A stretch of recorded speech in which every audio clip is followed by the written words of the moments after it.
Did you know that Eminem's most popular raps are on average 645 words long, and that those stanzas have an average of 1.24 syllables per word, while the raps in Kanye West's Gold Digger only had 1.19? Or did you know that his average line is 9.8 words long, and that in his top 15 songs, there are approximately 201 words or references that cautious parents or the FCC might object to, including 48 uses of the F word and 24 promises of graphic violence. After 10 hours of me counting, quantifying, comparing, and averaging 32 different Eminem songs using the power of spreadsheets, I want to explain to you exactly how Eminem writes lyrics. Other rappers try to diss him, parents cover their children's ears around him, and the Federal Communications Commission tries to get him off of public radio. But no matter what your feelings about Eminem, you have to admit that he's left a permanent mark on hip-hop. He has a trademark, violent, angry, rock-infused style of rapping, and he's notable for being one of the foulest-mouthed rappers in history, but he's also known for having an astounding ability to rhyme. For instance, you can see here all the sounds in a stanza of Rap God that correlate to each other through some kind of rhyme. The ability to do something like this comes from constantly brainstorming, writing down, and saving hundreds or thousands of different rhymes that he thinks of and then uses later when he needs them. Eminem's so good at rhyming, in fact, that he's commonly known for connecting the same sound several times in a row, or even rhyming 6 or more syllables at once. That's Eminem's skill, but who is he? He just released his Revival album, and it's a departure in many ways. Eminem took a break for 4 years and may seem older and more mature than the angry young man we heard in his earlier work. But his time truly mellowed him out. While Revival suggests that Eminem has certainly changed, some things have stayed the same. I quantified and analyzed Revival's 17 full-length songs, as well as Eminem's 15 most popular songs like Mockingbird, Stan, Rap God, and The Monster, and I made some interesting discoveries. I found that he still uses approximately the same number of words in his raps, the same number of verses in each song, the same number of words in each verse, and the same number of syllables per word. In addition, because so many people complain about Eminem being foul-mouthed, I wanted to know exactly what they meant. So I counted every swear, every drug reference, every sex reference, and every reference to violence on the 32 songs. Revival had 2.07 per 100 words, and the hits had 2.08 per 100 words, suggesting that in that way, Eminem has not changed. But now let's talk about what did change. Most interestingly, it was the kinds of objectionable material that were different. While Eminem swore about once less per song and mentioned drugs and violence less too, he was significantly more sexually graphic. But his descriptives weren't the only things that changed. Eminem had different things on his mind when he wrote Revival, and that shouldn't be a surprise since he was quite a bit older than he was when he wrote most of his hits. Mentions of his origins and politics were up, he used the word bitch twice as much,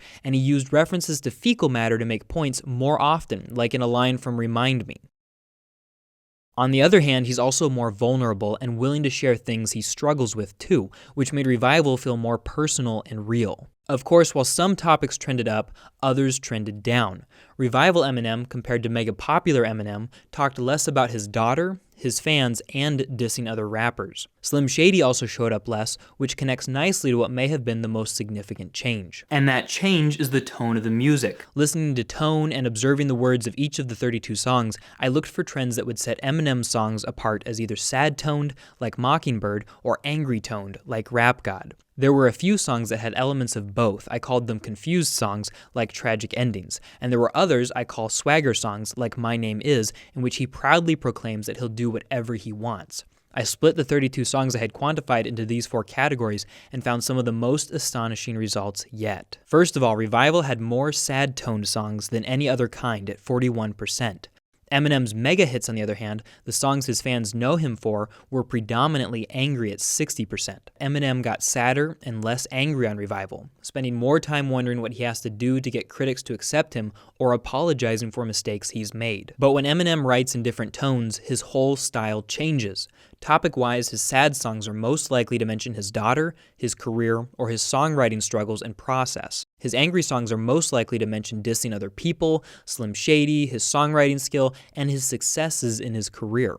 His confused raps all contain him being vulnerable, as he vividly shows us that he feels unable to dictate to himself exactly how he should feel about different events. His swagger raps are unique because they are where he carries out most of his political battles, and because they are the most likely tone to contain what I call a horrifying image. For instance, on My Name Is, an anthem for Eminem's Slim Shady persona, he raps, "Hi kids, do you like violence? Want to see me stick 9-inch nails through each one of my eyelids?" Other examples of the 8 horrifying images on these 32 songs range from slightly less graphic to significantly more graphic, including domestic abuse and rape. But now that you know which tones favor which topics, let's talk about how Eminem actually writes differently in different tones. For instance, while the angry songs have an average 658 words of rap, the sad songs have 616, the swagger songs have 602, and the confused songs have 567.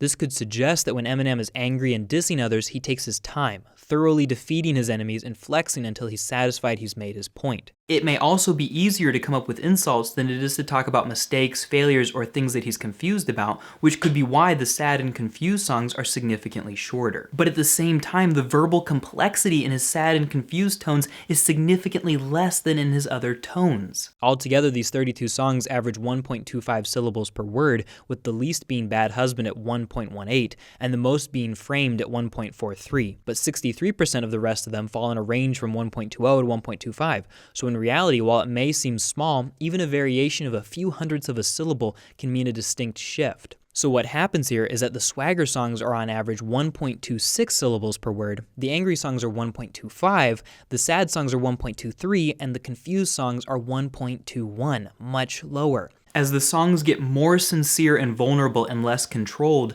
the words get simpler and simpler. This suggests that when Eminem gets sad or confused, he uses smaller words and focuses more on what he's saying rather than on how complicated or cool it sounds. The final thing I want to show you is the prevalence of objectionable material across the 4 tones. And whether you're a hardcore Eminem fan or a hovering parent, you have to admit that Eminem is not Eminem without the, shall we say, less savory material. And whether you like him or hate him because of his rawness, the statistics on it are still fascinating. Throughout these 32 songs, there are 416 items that parents might find objectionable, and per song this comes down to about 8.16 swears, 1.5 drug references, 2.3 references to sex, and 1.28 descriptions of violence, with Offended having the most at 35 and Mockingbird having the least at 1. But let's combine what we've learned. Eminem is being more vulnerable and personal in his sad and confused songs, right?